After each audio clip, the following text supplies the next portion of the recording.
시청자 여러분 안녕하십니까? VOA 뉴스입니다.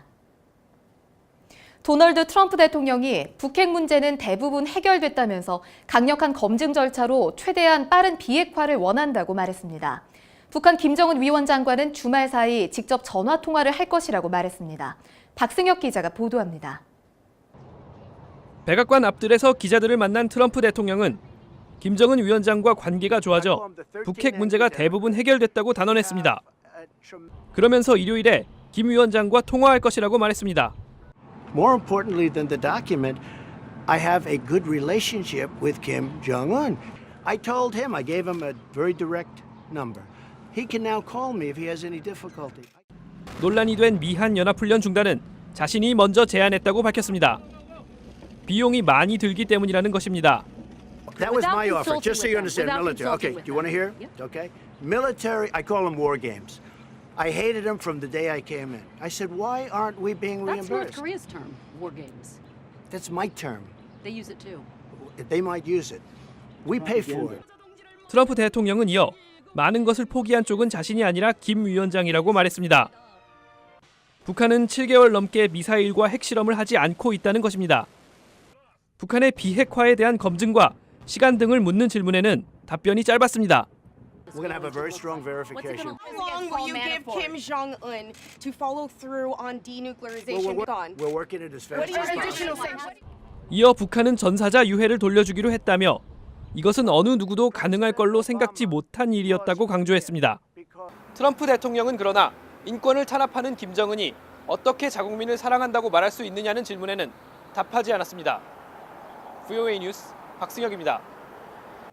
북한의 인권 개선이 이루어지기 전까지는 대통령이 대북 제재를 해제할 수 없도록 하는 법안이 미 하원에서 발의됐습니다. 북한 인권 문제를 개선하지 않으면 향후 미국과 협상할 수 없다는 경고 메시지로 분석됩니다. 조상진 기자가 보도합니다.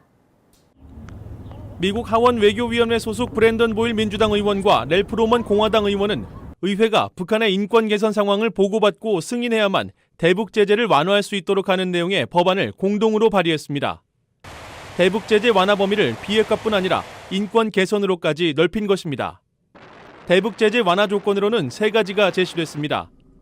북한이 정치범 수용소 운영 등 끔찍한 인권 유린 행위를 중단할 것과 주민 대상의 범죄 행위 공개, 북한에 억류됐다 풀려난 직후 사망한 오토 원비어 씨에게 저지른 만행을 유가족에게 공식 사과할 경우 등입니다. 전문가들은 미 의회가 중요한 시기에 제 역할을 했다고 평가했습니다. 북한 문제의 완전한 해결은 비핵화만이 아니라면서 이번 법안은 향후 전개될 미북 협상을 앞두고 북한에 던진 중요한 메시지라고 분석했습니다. We have to come back to human rights, the rule of law, and we will. And it's good for Congress to keep up this voice.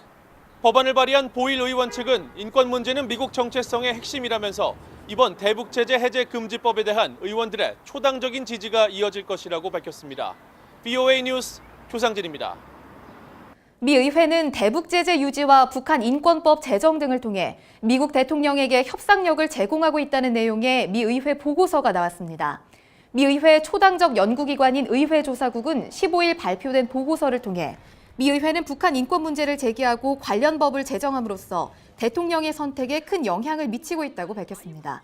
또 이런 활동들이 북한과의 협상과 관련국 간 회담에서 미국의 협상력을 높이고 외교 안보적 이익을 증대시킨다고 평가했습니다. 짐 매티스 미 국방장관은 15일 로드아일랜드 해군대학 졸업식 연설을 통해 북한과의 대화가 진행되고 있지만 핵무기 위협에 대해서는 계속 경계해야 한다고 말했습니다.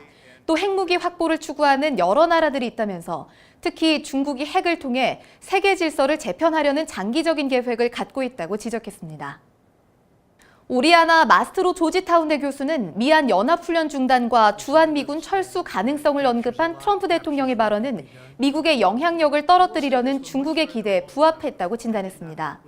보니 글레이저 전략국제문제연구소 선임연구원도 트럼프 대통령이 북한의 구체적인 비핵화 약속 없이 중국의 쌍중단 제안을 수용한 듯한 발언을 했다고 지적했습니다. 반면 헤리티지 재단의 딘챙 선임연구원은 연합훈련 중단은 일시적이며 대북 협상에 진척이 없으면 언제든 훈련이 재개될 수 있어 중국이 얻은 것은 많지 않다고 분석했습니다. VOA 뉴스 마칩니다. 시청해주신 여러분 고맙습니다.